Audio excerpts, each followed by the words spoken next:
Radio Publique Africaine.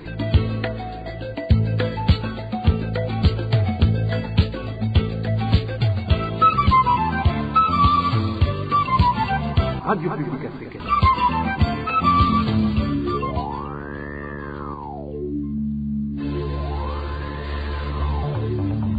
C'est le moment de suivre le journal parlé en français. À la présentation, Onésime Dushimakite. Nous sommes le samedi 31 décembre 2022. Bienvenue à ce rendez-vous d'information dont voici le sommaire.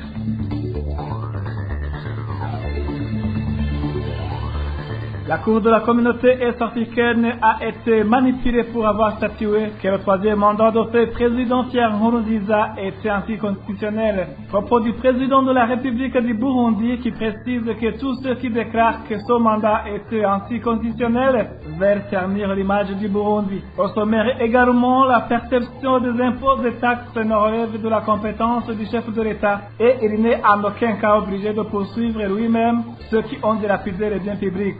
Réaction du vice-président du parti Sawanya Frodebou que vous allez écouter dans cette édition. Au cours de cette édition, nous parlons également de la pénurie du carburant de type essence qui continue à se faire remarquer dans différentes provinces du pays. Voilà pour le sommaire.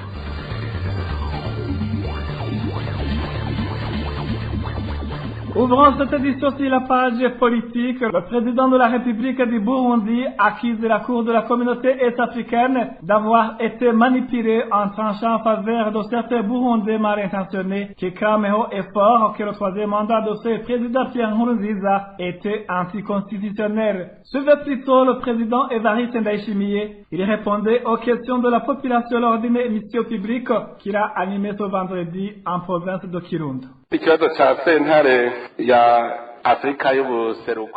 Pour ce qui est du jugement de la Cour de justice de la communauté est-africaine selon lequel le troisième mandat était valide, je n'ai jusqu'à maintenant pas reçu de courrier. Mais il y a des personnes qui sont animées par un esprit de mauvaise foi. Ces derniers savent par où passer pour obtenir l'image du pays.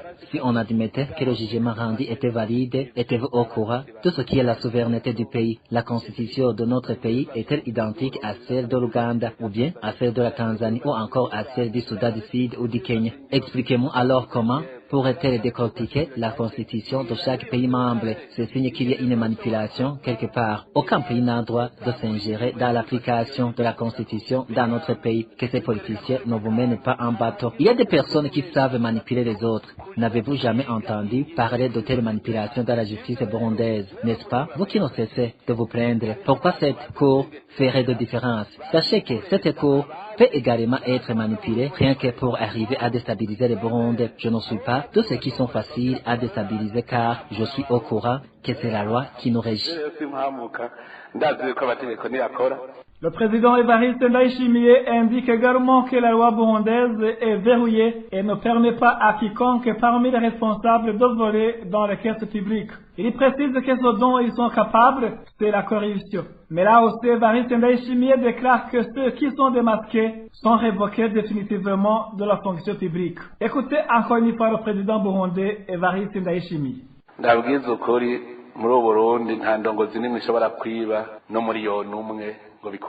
Je vous dis franchement que dans ce pays, aucune autorité ne peut au moins voler un million et que cet acte passe inaperçu. Notre constitution a été bien élaborée, sinon bien verrouillée. C'est pourquoi tout ce qui s'observe n'est rien d'autre que la corruption. Comme c'est issu, le corrupteur et le corrompu, comme plus ce qu'ils sont, ne se dénoncent pas. Mais les conséquences de les actes trahissent une fois que les travaux qui n'ont pas été menés à bien. J'ai personnellement mené mes propres enquêtes.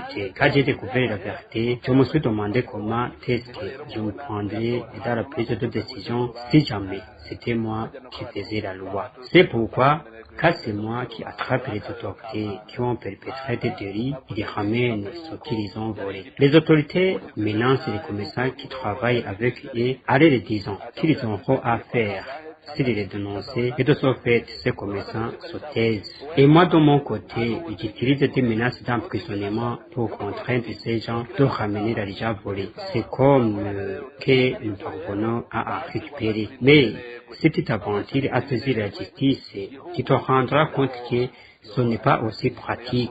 Prenons l'exemple du barrage de Manda. Si accuse de corruption, le responsable concerné est saisi la justice. Ce responsable va exiger des témoins qui disent combien d'argent j'ai reçu comme corruption, quel jour j'aurais reçu, qui me l'a donné. Vous savez qu'un témoin est un élément clé dans un procès. Où va-t-on alors trouver ce témoin? Si tu intentes en justice ce responsable, tu vas te ridiculiser. Le procureur n'aura plus raison. Mais on change de carte et l'on accuse à ce responsable d'avoir été négligent, étant négligent à causer d'énormes pertes au gouvernement.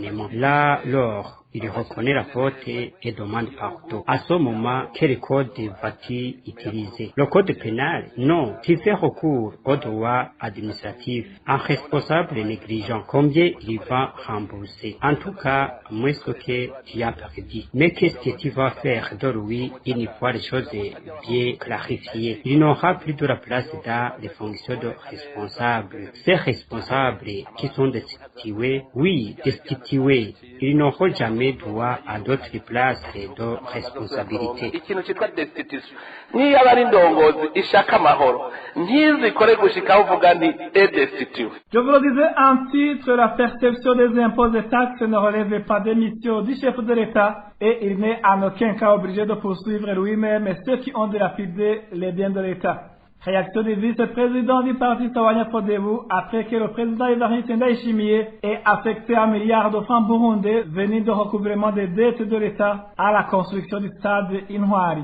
Léon Sengendakumana indique par ailleurs que le président de la République ne devrait pas avoir accès aux fonds recouvrés car il y a des organes qui sont chargés de les utiliser dans l'exécution du programme national. De manière générale, les fonctions du chef de l'État sont bien connues, sont bien déterminées et sont inscrites dans la Constitution de la République du Burundi et d'autres lois en vigueur dans ce pays. Nulle part dans cette Constitution ou dans ces lois n'est mentionné que le chef de l'État est obligé de collecter des impôts, de collecter des taxes ou de suivre lui-même ceux qui ont dilapidé les biens de l'État, récupérer de l'argent et utiliser cet argent à sa propre volonté. Cela n'est mentionné nulle part dans les textes qui régissent notre pays. Néanmoins, on constate, on voit que le chef de l'État est obligé de s'impliquer dans toutes les autres actes qui devaient être réalisés, exécutés par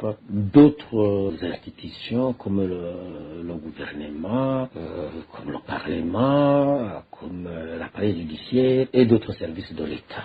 Ça, c'est une anomalie, c'est un manque de suivi et de respect des lois en vigueur. Cela dénote d'un manque de planification des actions de l'État, des actions du gouvernement. C'était Léon Sengendakumana, le vice-président du parti Sawanya Frodebu. Après une petite transition, nous ouvrons la page consacrée aux nouvelles de la société.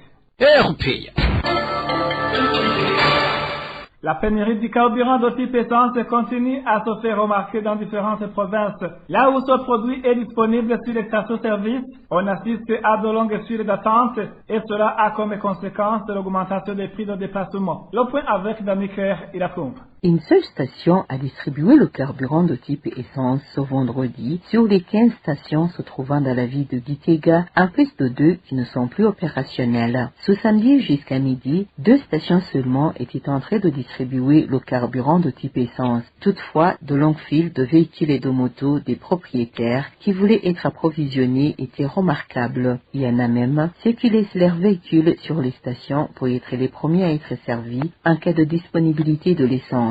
De plus, certains préfèrent se mettre à la chaîne après avoir eu écho qu'une station quelconque va être servie. Cela a été observé ce samedi lorsque des gens ont fait la queue devant la station Mogaz située dans le quartier de Chatagna sans savoir si cette station sera approvisionnée. Des fois, certains font des chaînes mais rentrent bredouille. La situation se présente ainsi au moment où les propriétaires des engins qui consomment de l'essence ne cessent de demander que ce produit soit disponible au même degré que le gasoil. Selon eux, vaut mieux qu'il soit disponible bien que son prix soit élevé. Parmi les conséquences de la pénurie de carburant figure la majoration des prix de transport, des prix qui changent de temps en temps. Pour le moment, le prix de transport de Bujumbura-Gitega dans les véhicules de type Probox est situé entre 20 000 et 30 000, comme l'ont témoigné ceux qui ont effectué des voyages dans l'avant-midi de ce samedi. C'est au moment où le prix officiel est de 8 000 francs.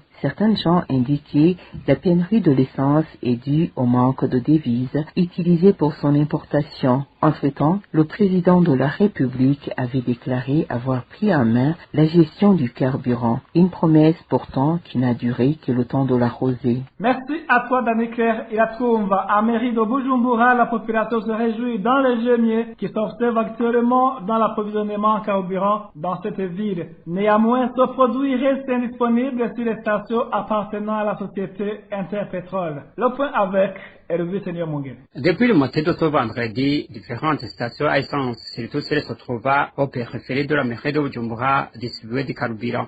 La population locale indique que le besoin de qui caractérise l'approvisionnement en carburant semble devenir pour le moment moins considérable. Le carburant commence à être de plus en plus disponible. Il est en train d'être distribué sur plusieurs stations-service. Les files d'attente commencent à devenir de moins en moins longues. Ce n'est pas comme celle qui s'observait ces derniers jours, car la distribution se fait maintenant en toute tranquillité. Nous pensons que si la distribution se poursuit sur ce rythme, il n'y aura plus de longues files d'attente la semaine prochaine. Toutefois, certaines stations-service du centre-ville de Bujumbura sont toujours en manque de carburant. Elles ne sont pas toutes en train de distribuer l'essence. C'est les stations qui se trouvent sur la périphérie de la ville, qui ne dépendent pas d'Interpétrole, possèdent le carburant. Le manque de carburant ne se fait quand même pas observer, comme c'était le cas tout récemment. Mais les stations-service Interpétrole, par exemple, n'en possèdent pas. La Régie des eaux avait déclaré ce jeudi avoir fait entrer au pays beaucoup de camions pleins d'essence.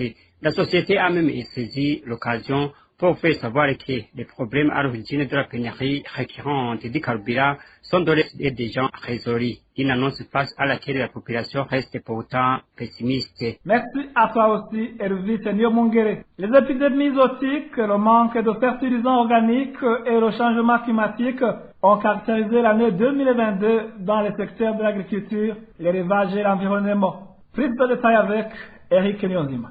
Dans le secteur de l'agriculture, des chenilles et des escargots ont menacé des champs de culture de maïs et de haricots au cours de ce mois de décembre dans certaines localités du sud du pays et de la plaine de Limbo. Des difficultés pour les agriculteurs qui ont suivi le manque de fertilisants organiques et fourmis en premier lieu et des déficits pluviométriques qui seront marqués dans tout le pays. Et c'est à l'approche de la période de semis. Le manque de fertilisants fourmis a commencé à beaucoup se remarquer dans différentes provinces durant les premiers mois de l'an 2022. Des habitants de différentes localités disaient qu'ils attendaient en vain d'obtenir des fertilisants dont ils avaient commandé. À cette époque, ces habitants indiquaient qu'ils avaient payé des avances pour ces fertilisants, mais qu'ils étaient surpris par le fait qu'ils ne recevaient soit aucune quantité pour certains, ou soit peu de quantité par rapport à la commande pour d'autres. Cette problématique a fait courir beaucoup d'encre et de salive suite aux cris de détresse de la population, dont certains révèlent toujours n'avoir pas encore été régularisés. Les déficits pluviométriques dans tout le pays sont venus accentuer les craintes et le désespoir qu'avaient les agriculteurs au moment où ils faisaient face au manque de fertilisants fourmis. Soleil à Cabra au moment du semis et des cultures qui se séchaient par la suite alimentaient le désespoir des habitants de diverses localités. Ces déficits pluviométriques, également signalés dans d'autres pays de la sous-région, ont fait craindre une probable année culturelle blanche à la majorité des agriculteurs. Cette pluie qui manquait et menaçait le secteur agricole au cours de cette année a aussi fait parler d'elle au moment où il a commencé à pleuvoir. Dans certaines localités, de fortes pluviométries se sont fait remarquer causant des dégâts énormes chez certains habitants. Des inondations ont eu lieu dans certaines localités de la mairie de Bujumbura ainsi qu'au niveau de certaines provinces. Par conséquent, des champs, des infrastructures publiques comme des routes, des ponts, des maisons d'habitation ont été détruites par ces fortes pluviométries. Pour ce qui est du secteur de l'élevage, l'épisode de la fièvre de la vallée du Rift qui affecte les animaux domestiques ruminants s'est affecté au Burundi vers la fin du mois d'avril, causant ainsi de nombreuses pertes et difficultés aux éleveurs. Ces problèmes des éleveurs ont eu lieu au moment où D'aucuns disaient qu'ils éprouvaient toujours des difficultés d'adaptation à la stabilisation permanente de la mise en application de la loi relative datée du mois de novembre 2021. La fièvre de la vallée du Rift, épisodie inconnue du grand public, s'est manifestée en premier lieu au Burundi, dans les provinces de Kirundo et Ngozi, avant de s'introduire dans d'autres localités. Les provinces du Nord ont été toujours à la tête de liste des provinces plus affectées par la dite fièvre. Des mesures pour lutter contre cette épisodie ont été mises en place par le ministère qui a l'élevage dans ses attributions. L'interdiction de l'abattage des bétail et de fermeture des marchés de bétail ont été ainsi exigées. Il s'en est suivi l'apport des vaccins contre cette fièvre et la campagne de vaccination a débuté au cours du mois de juillet. Une vaccination qui par la suite a permis que les mesures prises par le ministère de l'élevage soient levées en date du 3 août 2022 par la commission chargée du suivi et de la lutte contre cette épisodie. Outre cette fièvre de la vallée du Rift qui menaçait surtout les vaches, une autre maladie qui attaquait les porcs s'est remarquée dans quelques provinces. C'était au début du mois d'octobre que cette maladie porcine s'est manifestée dans la province de Gitega, Bururi, Muyinga et Rumonge. Des mesures interdites à l'abattage des porcs ont été mises en place par des autorités dans certaines localités pour lutter contre cette peste porcine qui faisait des victimes. Merci à toi aussi, Eric Nyonzima. Après une petite transition, c'est le moment du mini-magazine au cœur de la société. Le mini-magazine au cœur de la société revient sur les propos du président Evariste Ndayishimiye selon lesquels aucun Burundais n'est plus victime de ses convictions politiques dans le pays. Au cœur de la société vous est présenté par Émile Niasumba. Au cœur de la société. Au cœur de la société est une émission de tous les samedis, préparée en synergie par les radios Inzamba, Agateka Kawe, Radio RPA, Idouya Wanyagihugu, ainsi que la radio-télévision Renaissance.